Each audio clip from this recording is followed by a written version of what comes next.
St. Louis Skyline is supported in part by the Missouri Arts Council, a state agency, by the Regional Arts Commission, and by the Camelot Special Projects Fund of the Arts and Education Council of Greater St. Louis.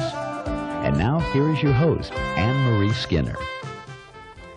Hello, welcome to this first show of our 8th season of St. Louis Skyline.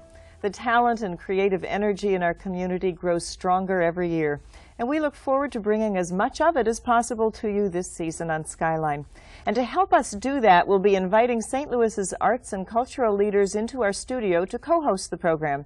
And I'm pleased to introduce Skyline's first guest co-host, Dr. Henry Chevet, Chairman of the Performing Arts Department and Professor of Drama at Washington University. Thanks so much for being with us. Thank you very much, Anne-Marie.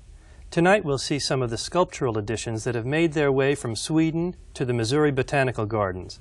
We'll explore the artwork of Carita, who will be the focus of an upcoming exhibit and workshop at Webster University, and we'll preview a unique concert by the group Take 6 and a film series at the Center of Contemporary Arts. And we'll have a chance to talk a little bit later in the program. Yes, we will. But first, we pay tribute to one of St. Louis's greatest musical treasures, gospel singer Willie Mae Ford Smith.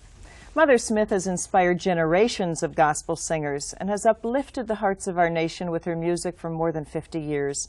She co-founded and is currently a director of the National Convention of Gospel Choirs and Choruses and was recently honored by the National Endowment for the Arts for her lifetime achievement in gospel music. I love to reminisce back in our beginning when we started.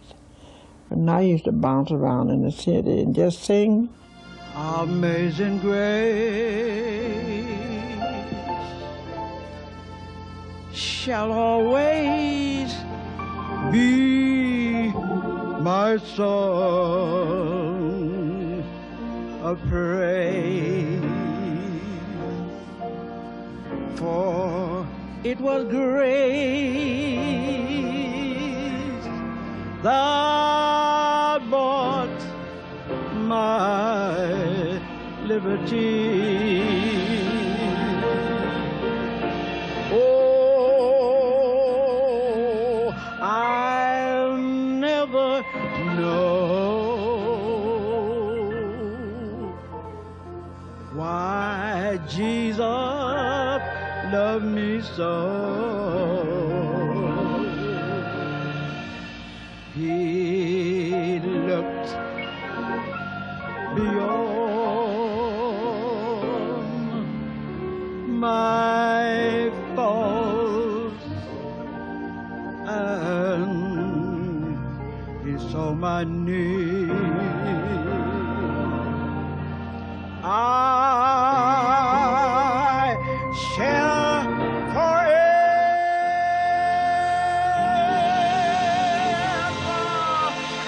lift thine eyes to Calvary to view the cross where Jesus died for me. How marvelous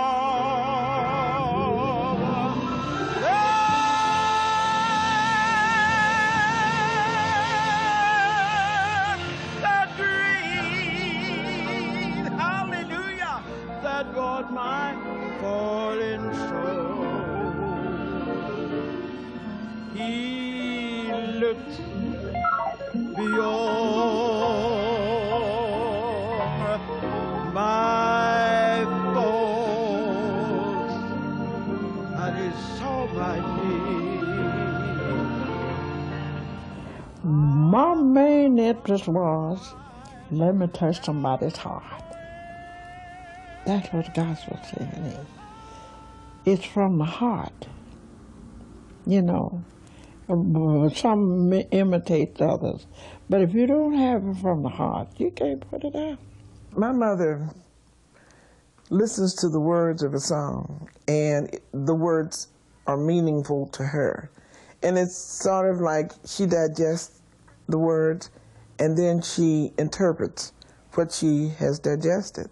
She did, "What a friend we have in Jesus," you know, "What what a friend we have in Jesus. All I say, now that's the conventional, that's the way it's written. My mother would sing it, what a friend we have in Jesus. Because that's the way she's feeling it, you know. And yet it's the same song, the same melody, but it's the way she interprets it.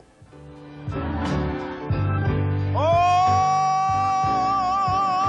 you take my enemy away. He let the sun shine through a brighter day. Yes, he rocked me in the cradle of his love. When he knew I had been battered and scorned for him, yeah, had not been for the Lord on my side. Tell me where would I be? Tell me where would I? Oh,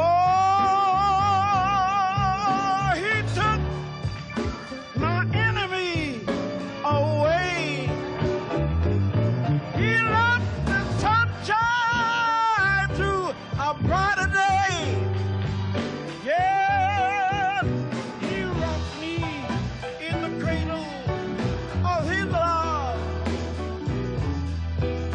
When he knew I had been battered and scorned.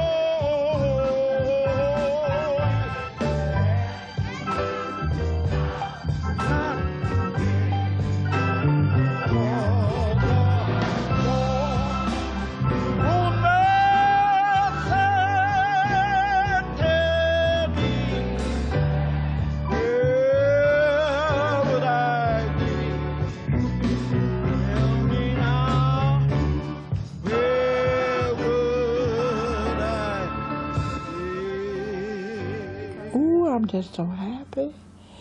I wish I could have done more than I did have done, but I do what I could, you know. When I get in the dumps, I can sing Amazing Grace. How sweet it sounds. Say to wretch like me, I once was lost, but now I'm fine. Hallelujah, was blind, but now see. What do I see? I see God. He looked, he looked, he looked, he looked, he looked, he looked, he looked, yeah.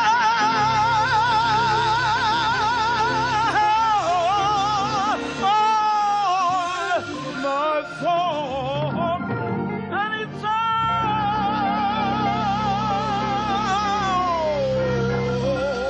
he saw my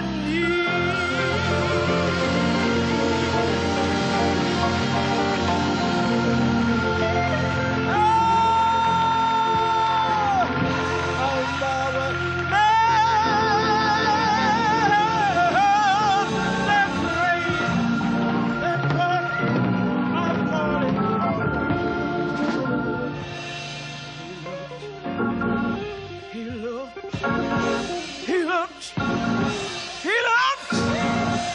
he looked, he looked,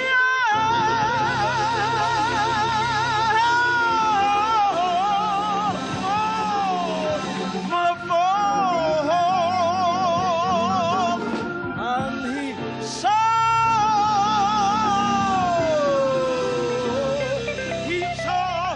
my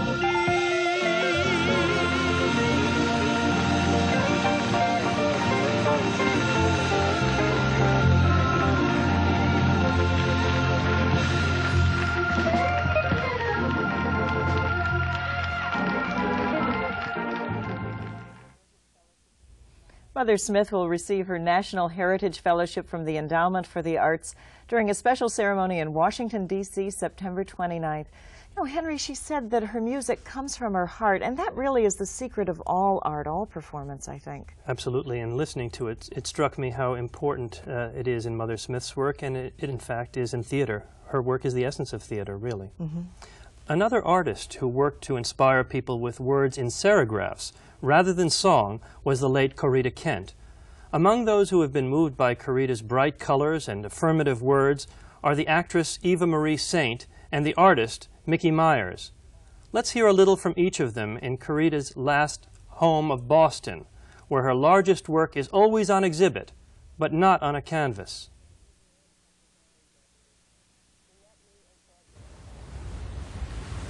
She met me and said, "Eva Marie, I have designs on you." I don't know what it means to most people, but it means to me sometimes just the heck with a lot of things, but the circus goes on. You know, you put the best foot forward. Life is a three-ring circus, and you go on, and it's joyous and joyful. In this world of stress and turmoil, a Corita serigraph on the wall, I feel, is very important. I'd be lost without them. She wrote of that to live in each moment is to succeed. That was maybe at the core of her spirituality, was that ability to live in the present moment. She felt that because her work had words on it, that it was no less art than if it had no words at all. She also felt that the use of the words often led people into her work. Corita's work was always bold. Through all the phases that it went, there was a strength behind the vision, just like there was a strength behind the person.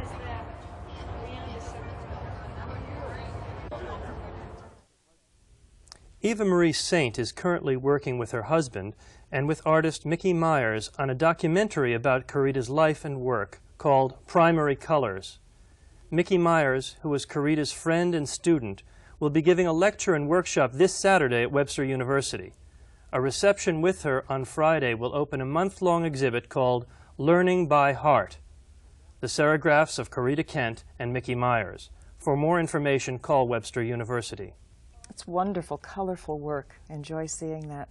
Well, I have already told everyone your many titles at Washington University. I have not mentioned yet that you also oversee everything that comes into the Edison Theater. This is an awesome responsibility. I think people have thought in St. Louis of Washington U as a very scholarly institution, but not one that is really competing with the big guys as far as its own performing arts department. You're really changing things around over there. Well, we're trying to make a lot of progress. And in fact, although we are a first-rate university academically, I want to see us raise the performing arts to a level that is unprecedented heretofore. Well, your selection of plays, not just for the student productions, but also for the Edison Theater, the groups that are coming in, are very challenging to the community, but they're a little bit, dare I say, they're a little bit more mainstream, maybe. I think Washington U used to scare people away sometimes. Well, I think that that's probably true, and I think that the mission to produce cutting-edge kinds of work is still one that I want to remain faithful to. But I don't think that cutting-edge work necessarily negates the idea of bringing people into the theater. The idea of putting plays that are too good for the public is not my way of thinking. So I would like to see us do more exciting and have a greater breadth of opportunity for the public. For example, the Peking Opera and Colleen Dewhurst are examples of the kind of breadth of entertainment I'm talking about. You're really going for a wide range of an audience with Philip Glass Ensemble coming in and the Peking Opera, but also the student plays. There is a lot drawn from tradition as well, but there's something about the choice of the plays, especially for the students, that indicates you're committed to the believability, the credibility of these things for the audience. Yes, well, this year in particular we're doing two plays that have to do with centennials of two of our greatest literary figures and playwrights. The first one is in late September at the T.S. Eliot Centennial, and we'll be producing Murder in the Cathedral in Graham Chapel for that event. In the cathedral. In the cathedral, the right venue, and I think it should be very exciting. Right. And then in November, we'll be doing Eugene O'Neill Centennial, and we'll be producing Desire Under the Elms by O'Neill for that particular event, along with a lot of a large-scale conference on Eugene O'Neill and an exhibition in Olin Library. Your background, you have extensive background in theater in Europe and actually in Eastern Europe as well, and theater is different there. Theater is very challenging there in the same way you're trying to do at Washington University? Well, what excites me about theater in Europe, and particularly in Eastern Europe, is that there theater matters. Theater is exciting only when it matters, when it can seize the audience. The roots of theater, of course, if we go all the way back to the Greeks, has to do with celebration and religious experience, ritual. That's something that modern theater has given away, and it's something I would like to see recaptured and can be recaptured. Go back to that. How has modern theater given that away, given the truth away? Or? Well, I think in our tradition of, on one hand, naturalism in the theater, we take away the idea of a collective responsibility, a ceremony, which is what theater originally was. That and the fact of the commercialization of the Broadway stage means that theater has lost some of its bearings. Theater simply may matter less to people than television, cinema, etc. I'd like to bring some of that centrality, which I think that the theater has, back to our audiences. When theater matters, there's no more exciting event anywhere. Is that, do you find a problem for audiences in St. Louis or in the Midwest or in the United States that we have lost our ability to watch that kind of theater? I think it has very much to do with an American sensation. Our eyes are trained to television and to the cinema, not to watching a relatively static image on stage. Theater is a visual art form, and it's a visual art form that's slightly different than television with its constantly changing images. So what I want to do is try and bring back the excitement of being in the theater for the very first time. Is it a problem in choosing the plays for you? I mean, you're choosing plays not only to develop young students, young performers, but also choosing plays and influencing what St. Louisans see. Are we a hard audience to drag into the theater?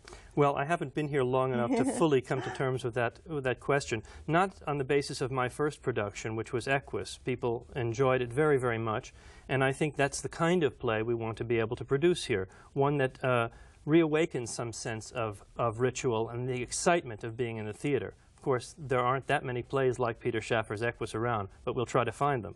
But you did find one last week. You dared St. Louis to leave the backyard barbecues on Labor Day, and they came to the theater. Yes. It surprised some people that we were able to manage that trick, but in fact we had a full house, standing room only ovation for the Market Theater's production of Beaupas, which was a very, very exciting theatrical experience. I think anyone who is there can tell you.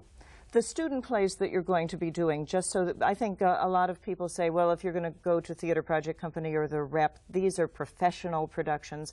Your student productions, I think because of your philosophy that you are now instilling in this performing arts major, your philosophy of what they should be doing makes them just as credible as any professional production. Well, I would hope so. I think that that's something that I'm going to aim for, and that's my goal. But I don't believe in the distinction. I believe it's a false distinction between professional and amateur theater. There's simply good and bad theater, and we're going to try to do good theater, exciting theater that moves people. And I honestly believe that that can be done with students as well as professionals. I think maybe it's like Mother Smith and Corita. If it comes from the heart, if it is believable and that there's some truth, some inherent truth, both in the play and in the performance, it's good theater. I think that's an exciting analogy. Obviously, the truth from the heart has to be blended with very careful training and discipline, but you must never lose that truth from the heart.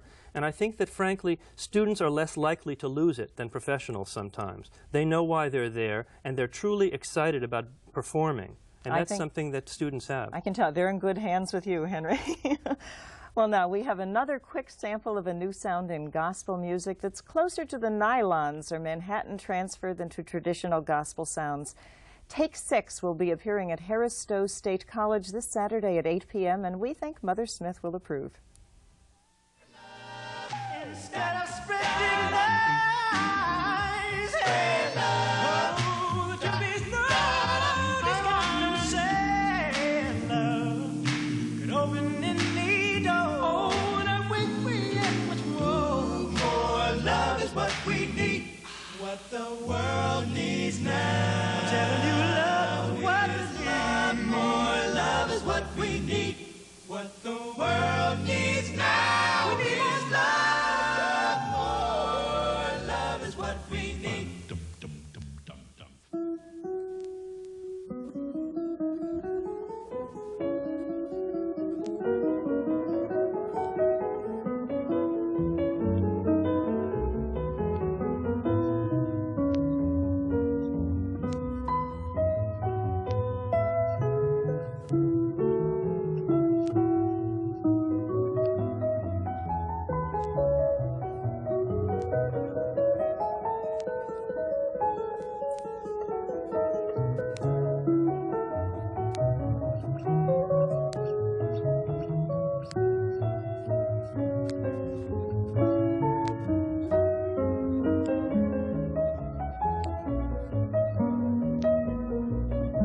we've got one more suggestion for events to put on your calendar.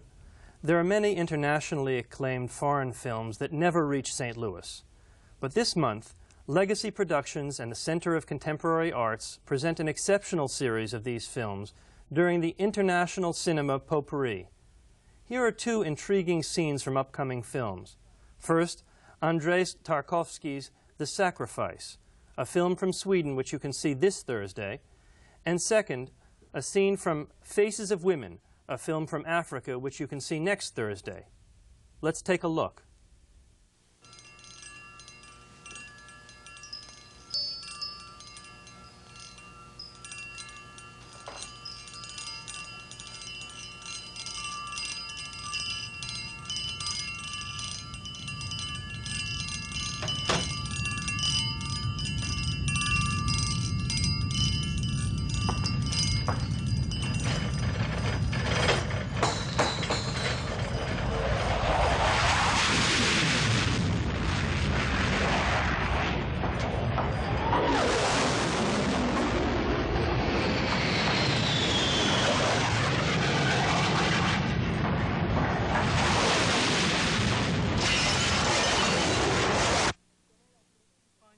Laisse-moi te dire, tu connais la nouvelle science de la vieille? Elle veut m'emmener à l'école militaire après mon bac. Mais pour voir qui là-bas? Comment pour voir qui? À Saint-Cyr. Tu sais, c'est maintenant qu'elle a compris que nous devons tout faire comme des hommes. Karaté, boxe, militaire, business, commerce, enfin...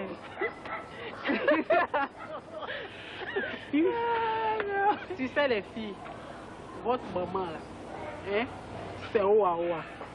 Une vieille comme ça là, c'est maintenant qu'elle trouve qu'il faut aller faire boxe, karaté, coup de poing, voilà. Ma chère, votre chanson va partir, mon grand. Alors, on va faire la suite, ça va pour dire.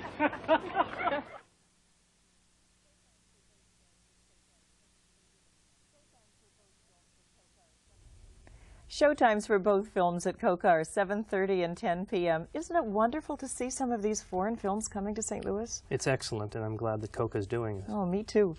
Well, we have a few more imports from Sweden to consider. The work of Swedish sculptor Carl Milles has long been admired by St. Louisans at the Meeting of the Waters fountain in front of Union Station. And now there's some additional works to admire, and these are near the water lilies at the Missouri Botanical Gardens.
There will be a guided sculpture walk, including these recently installed Millis works, for members of the Botanical Garden on Friday, September 23rd at 5 p.m. There will be refreshments. It should be a very nice evening. Henry, what's up for next week? Next week, our very special guest will be Maestro Leonard Slotkin, who this season celebrates his 10th year with the St. Louis Symphony Orchestra.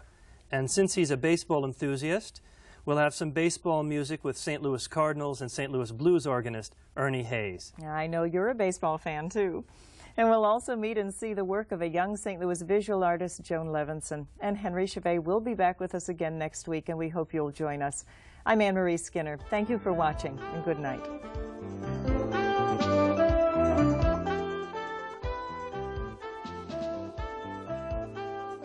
St. Louis Skyline is supported in part by the Missouri Arts Council, a state agency, by the Regional Arts Commission, and by the Camelot Special Projects Fund of the Arts and Education Council of Greater St. Louis.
St. Louis Skyline is supported in part by the Missouri Arts Council, a state agency, by the Regional Arts Commission, and by the Camelot Special Projects Fund of the Arts and Education Council of Greater St. Louis. And now, here is your host, Anne-Marie Skinner. Hello, welcome to St. Louis Skyline. Tonight there's music in the making when we visit the workshop of a South St. Louis violin maker. We'll also meet two gentlemen who made a sculpture most of us at Channel 9 pass by every day on our ways to and from work. And we welcome a gentleman you've met before on Skyline, Executive Director of Dance St. Louis and my co-host for tonight's show, Mr. Adam Pinsker. Oh, I'm so glad you're here. Oh, it's fun as always, you know. Good to have you back again. And I understand today is an anniversary, isn't it? That's right. On this day, September 26th, 100 years ago, a great literary figure was born in St. Louis. We'll celebrate the centenary of T.S. Eliot with help of another great literary figure, Stanley Elkin. But before we get to the spoken word, we have song from one of the oldest professional choruses in the country. They've performed at the Kennedy Center, Carnegie Hall, and the White House. Here's our own St. Louis Chamber Chorus performing two Elizabethan songs of Ralph Vaughan Williams under the direction of guest conductor Stephen McCursey. Oh, mistress mine, where are you roaming? Oh, stay and hear your true love's coming. That can sing both high and low, trip no farther, pretty sweeting. Journeys end in lovers meeting, every wise man's son doth know.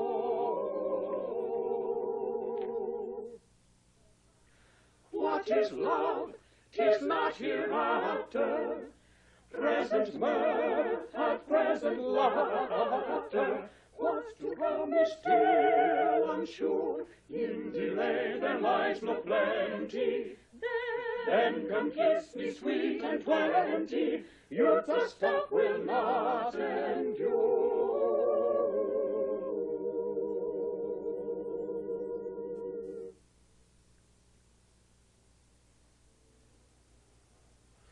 The poor souls are sighing by a sycamore tree, singing all a green willow. Her hand on her bosom, her head on her knee, sing willow, willow, willow. The fresh trees ran by her and murmured her moans. Sing willow, willow.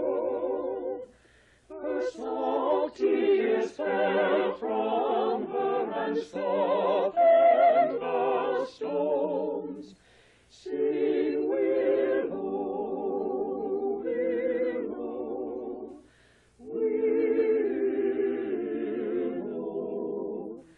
Sing all a green willow must be my garland.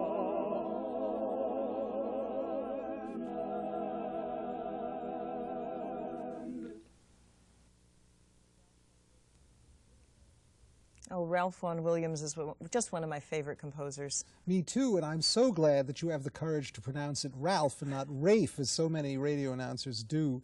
I know that his widow prefers it pronounced that way, but this is the United States. And even in England, they don't say that anymore. I heard Olivier talk about Ralph Richardson. He said Ralph.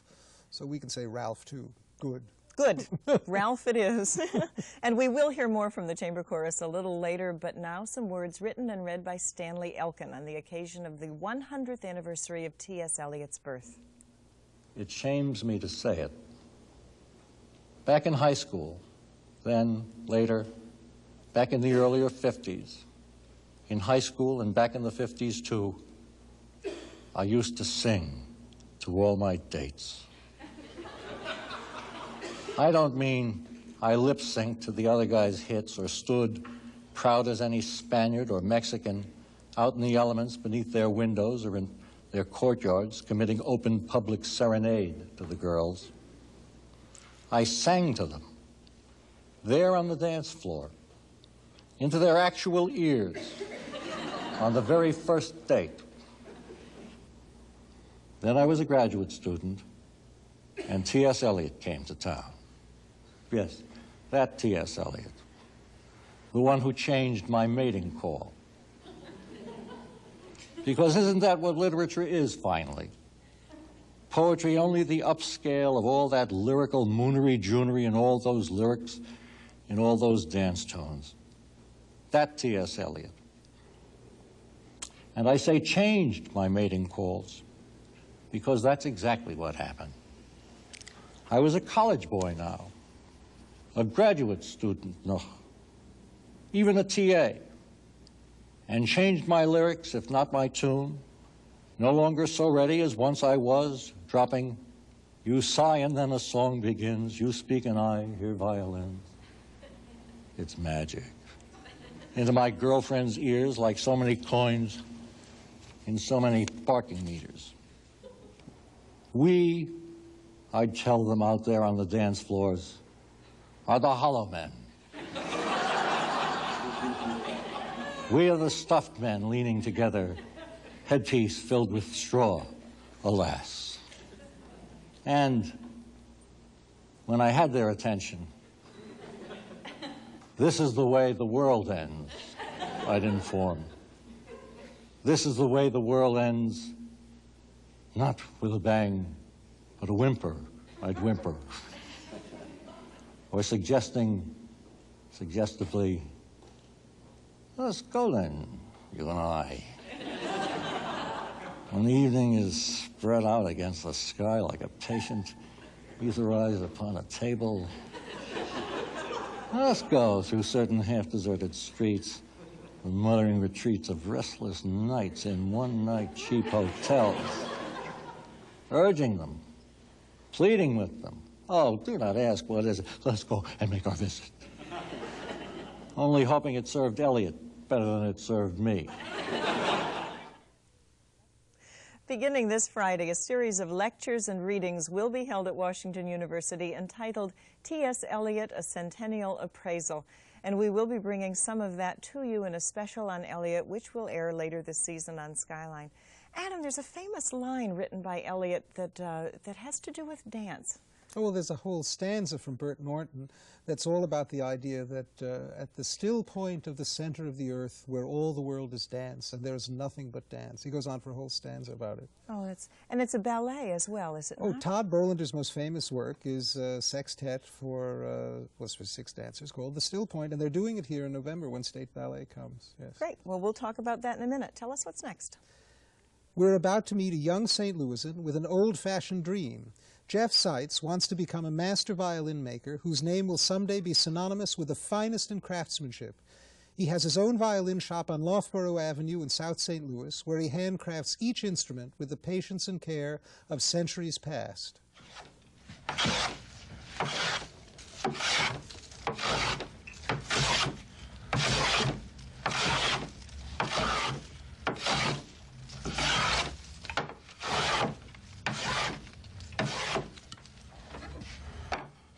It's an old world, old way to make a living. It takes a long time and a lot of patience to make a violin. And you're in this world where everything is right away and everything has to be right now. And you're not part. If you're a violin maker, you really can't be part of that mentality. You have to be willing to be very, very patient, because it takes a long time to make a very nice violin, all by hand. The looks are extremely important in a violin. I've seen many violins that sounded wonderful and looked terrible. If you're interested in making a master instrument, you have to make it look good and sound good.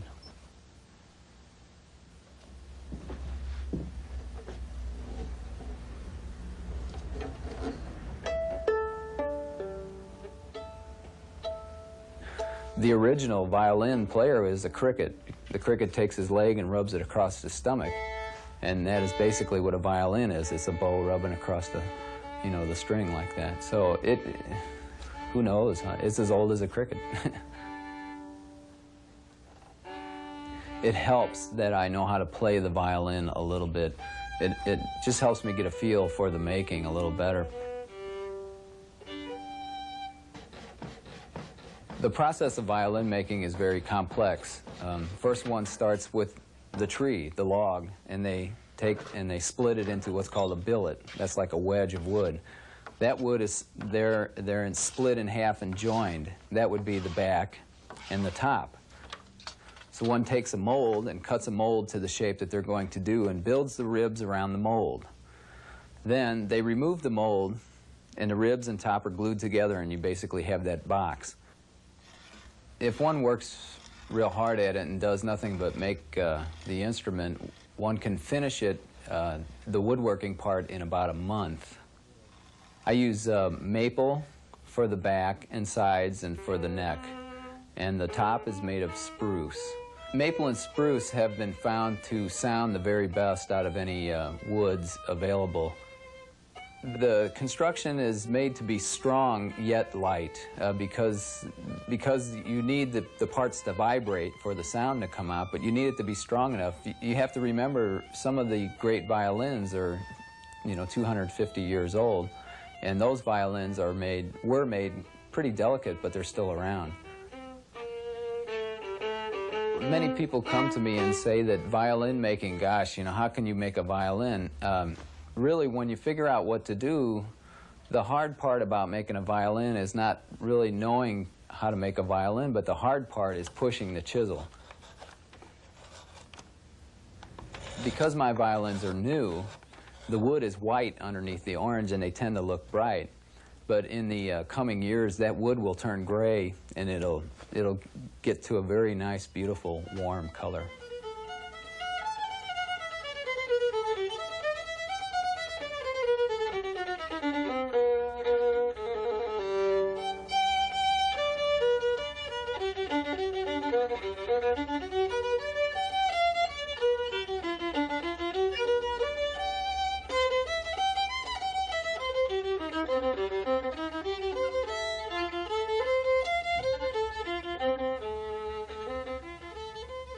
The sound does change and improve with age. The wood becomes more hollow as it ages, and therefore vibrates a lot better. It gets used to its new self. When you bend all this wood and join it and things like that, it is actually under a lot of tension, and the longer the violin's around, the more it becomes a violin and less the tree that it used to be.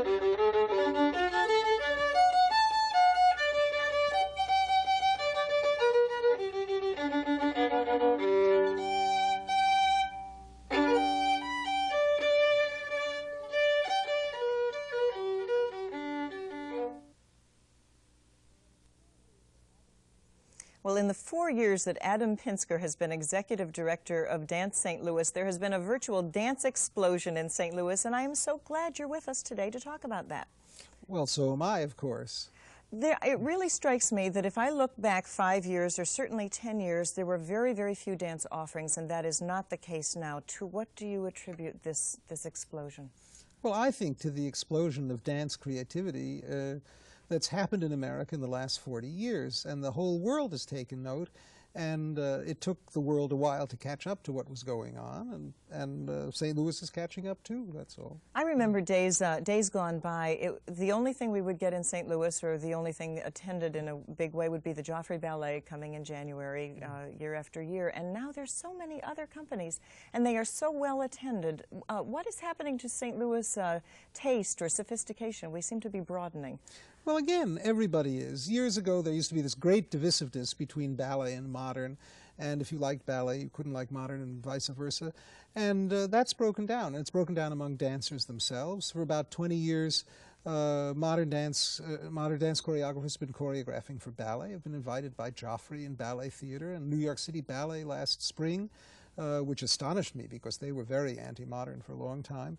And a lot of ballet dancers are going and dancing with modern companies. Baryshnikov, Nureyev, Makarov have all done that with Merce Cunningham and Nikolai and so on. And also interdisciplinary collaborations. I think dancers with video and dancers with spoken word and dancers with visual arts. There's a lot of collaboration that's very exciting. Yeah, well, again, that's part of the times now, that musicians and performance art, the whole idea of performance art, where everybody is mixing it up, and dancers are doing it too. Well, your season is just about to start, and we have a little clip, a video of David Dorfman, who is one of your first performers, and we'd like to show that to you now. So without further ado, here is a solo by David Dorfman.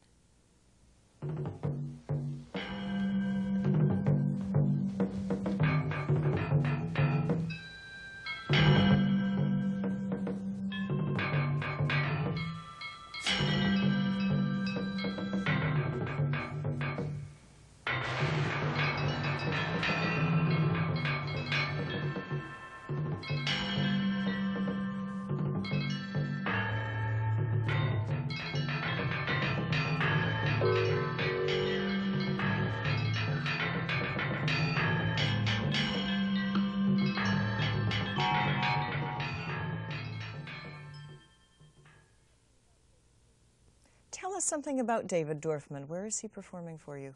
He's performing at Coca on Saturday, October 8th. He's opening our New Stuff series, which is what it says, a series of very new choreographers doing very experimental work. And David is from Chicago, but did graduate work at Washington University and is now very active in New York. He dances with other companies too, and he's achieving a lot of recognition now among the dance community. You mentioned New Stuff series. You have the greatest assortment of series of dance. It's no longer just 5 performances. Tell us about these different series. Well, we've got the Kiel series, which opens on October 15th, 15th and 16th at Kiel, of course, and it's got Elliot Feld's company, the Feld Ballet, which is very popular in St. Louis. And then a few weeks later, Rudolf Nureyev and 6 stars of the Paris Opera Ballet, which is, thanks to him, once again, one of the great companies of the world, and that's very exciting. And then the State Ballet of Missouri again in the middle of November. We also have a movable feast series at the universities, and we've got an international series that's going to feature the Mazovsza, the great Polish folk company, later on. So. Let's go back to the New Stuff series, because we're going to look at David Dorfman again. This is really work that has never been seen in St. Louis before. Is that true? It's not only not been seen in St. Louis, it's hardly been seen anywhere. These are choreographers that are barely known, that are just establishing themselves in New York. It's what it says, the New Stuff series.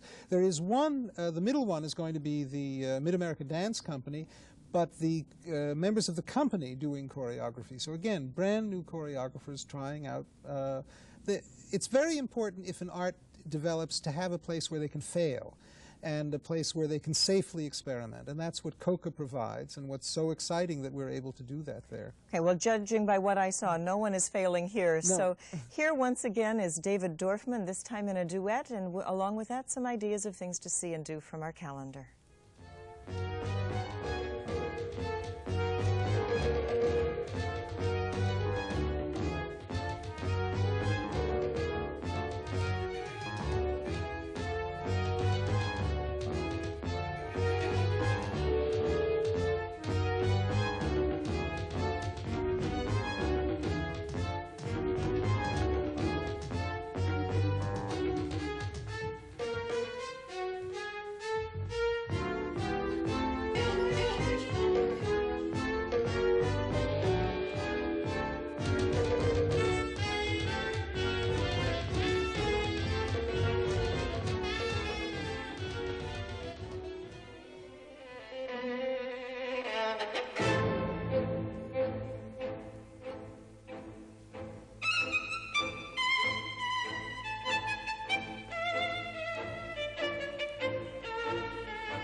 William Severson and Saunders Schultz have been collaborating as artists for more than 20 years.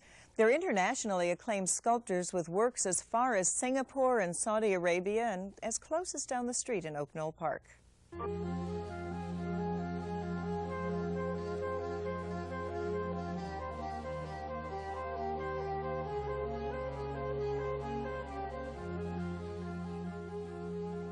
do commission art. And in this case, it was Marguerite Hayer's death that inspired the Friends of the Science Museum to want a piece of artwork commemorating all the work she had done and contributed in her life to making the Science Museum a reality. She liked things that were polished silver. She liked things that were scientifically oriented. And we tried to find something that fit that circumstance and fit here in the slate. The scientists had asked, how do you energize a science museum on the outside? And how do you let children know what's going on?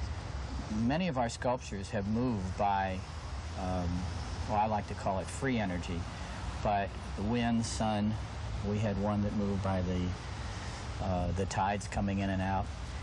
But this one actually moves by the sun. It's the only sculpture we've ever created where you can see the source of energy. You know that it's going to work by this ball of fire up there.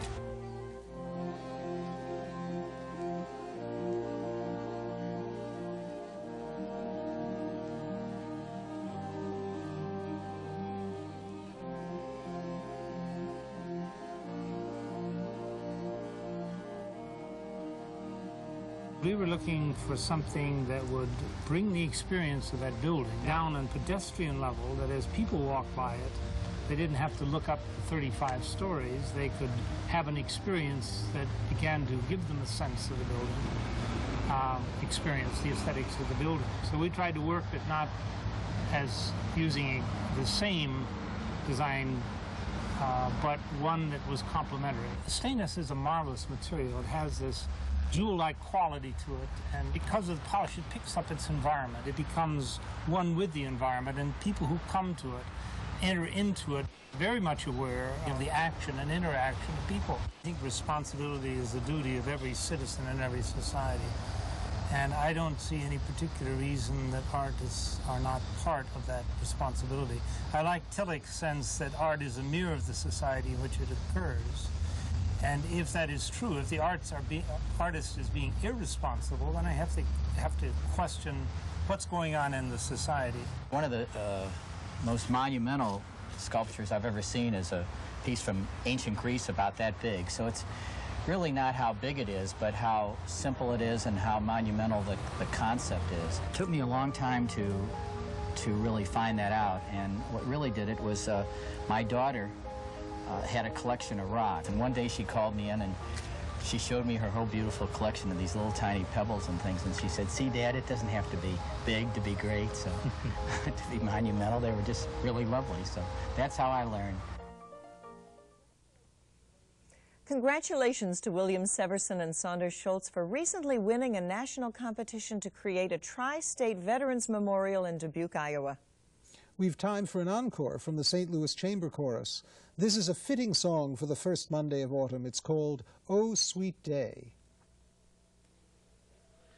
Sweet day, so cool, so calm, so bright, the bridal of the earth and sky, the dew shall weep thy fall tonight,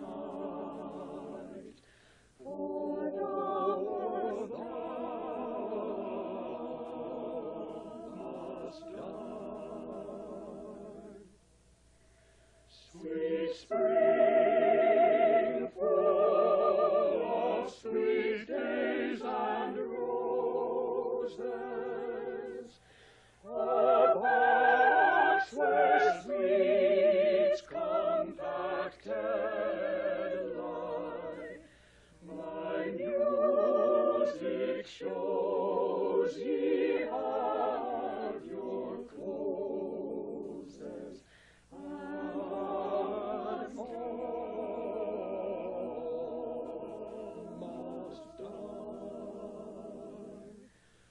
Only a sweet and virtuous soul, like seas and timber, never gives.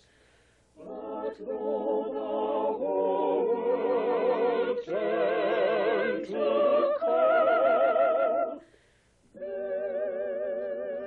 she lives.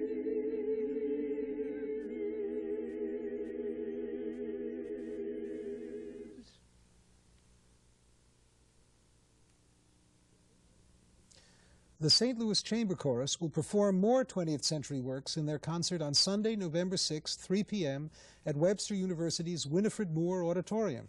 And this weekend, anyone with children must take advantage of the Children's Art Festival, sponsored by the Arts and Education Council of Greater St. Louis. Saturday, performances at Parkway Central, Senior High, and St. Louis Community College. Sunday at Lohmeyer Sculpture Park, Missouri Botanical Garden. Everything. Performances in dance, art, music, hands-on, fun for everyone, especially your children. And next week on Skyline, we'll share some of that festival with you. Opera Theater's contribution called Love, Death, and High Notes. And rhythm and blues artist Dr. John comes to town to tell us about another festival, this one to benefit the homeless. And Adam, you'll be back with us next week. Yes, indeed. I look forward to it. Okay. And along with our guest, Mayor Janet Majerus of University City, who'll tell us about yet another arts festival, the Loop in Motion. And if these 3 festivals aren't enough for you, we've also got part of the 6th annual St. Louis Print Market on hand. It's lots to see, and we hope you'll join us. I'm Anne-Marie Skinner. Thank you for watching, and good night.